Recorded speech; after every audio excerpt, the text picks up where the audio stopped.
Hi everyone, it's Dr. Hudgens.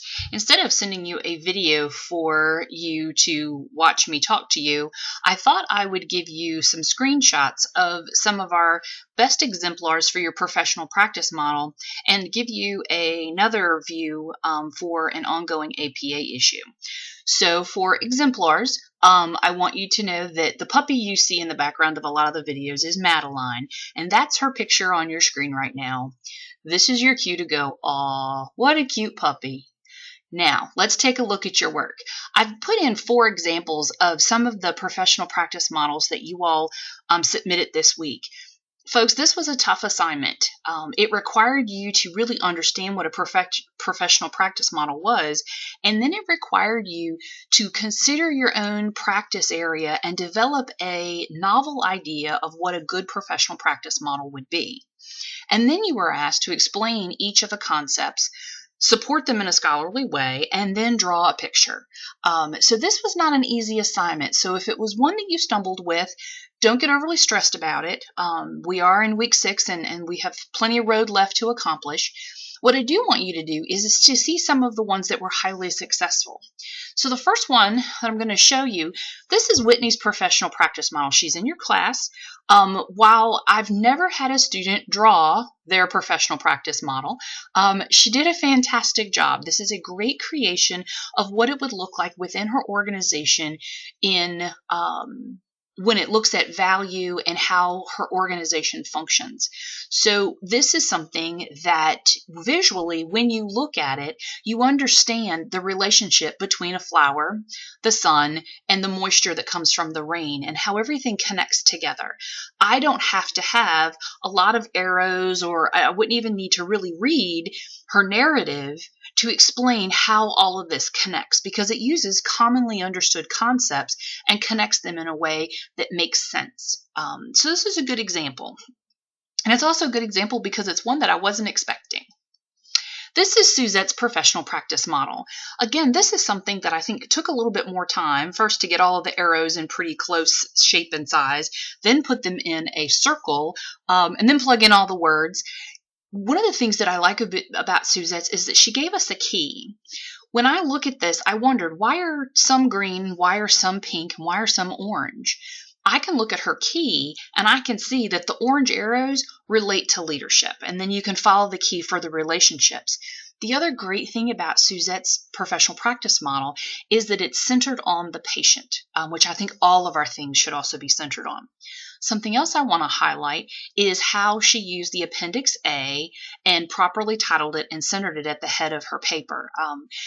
Many of you got feedback on how to appropriately use an appendix or an inserted figure or table into your document.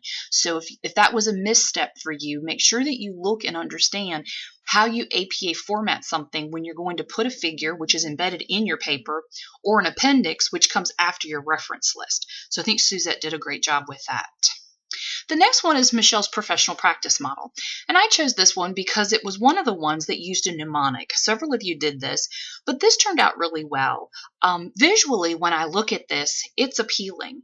I was not expecting to see her use the colors with the first letter of the color within the rainbow to give definition and meaning to her professional practice model, and I think this makes sense. Michelle did a beautiful job of connecting the rainbow in a biblical reference of reminding us of God's promise and God's hope.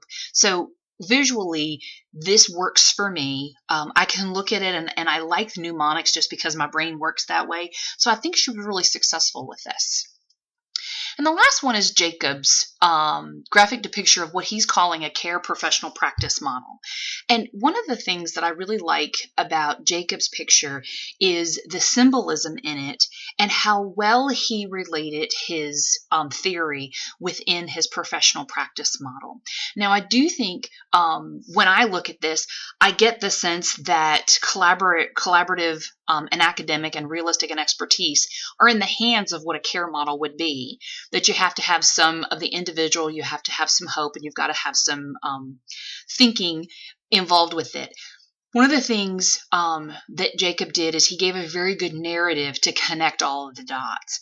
What I like about this picture is that it's balanced, it's aesthetic, and it really does create a really good symbol that, with a brief explanation, which he did provide in the paper, this makes sense. So, and it is something that you could pull out and put on a poster and then become kind of a symbol where you could put it on a bumper sticker, you could put it on buttons, and people would be reminded that this is what we stand for, and these are our this is our professional practice model. So I thought that was another really good example of what a professional practice model would be. Again, folks, if this was tough for you, don't panic. These are just examples. One thing that I see, that I saw consistently this week, was one of the things that are especially problematic when you have extra spaces in your title page or in between paragraphs. And I know several of you have gotten feedback that you've got extra spaces and you need to remove it. And some of you aren't sure how you remove it, so I'm going to show you. If this is your page, let's say this is your title page, what you're going to do is you're going to highlight the words, and you can see they look like there's a little bit of extra spacing.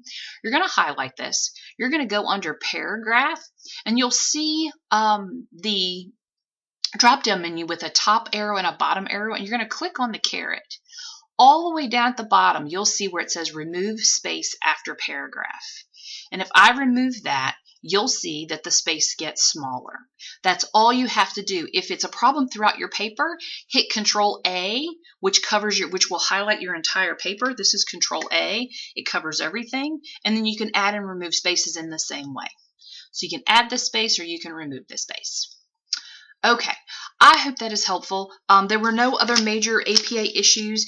When you look at next week, which is week 7, you do have a discussion board and your reflective 3 exercise.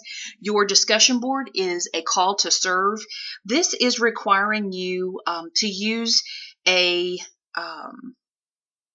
biblical perspective of 2 key scriptures from the Bible that reflect your nursing biblical roots. One of your classmates specifically asked if there needed to be any other additional scholarly references. And I would say that in this specific one, I'm not going to be looking for a lot of scholarly references. I'm really looking for a solid biblical foundation. If you find scholarly references that support what you're writing, that's great. But what I'm really looking for are the key Bible verses that are appropriately explained. The other thing that you've got is your reflective exercise number 3, and that's going to be asking you to really look at what quality control issues are, and this is something that you're going to need to spend a little bit of time with. Make sure when you're being asked to identify 5 criteria that can be used to identify quality nursing care. Folks, make sure that you are doing nurse-sensitive indicators. Not general health care, not medical, but nurse-sensitive indicators. 5 things that nurses directly impact, and make sure that your paper explores nurses' impact on your 5 ideas. And you also need scholarly support for your 5 ideas.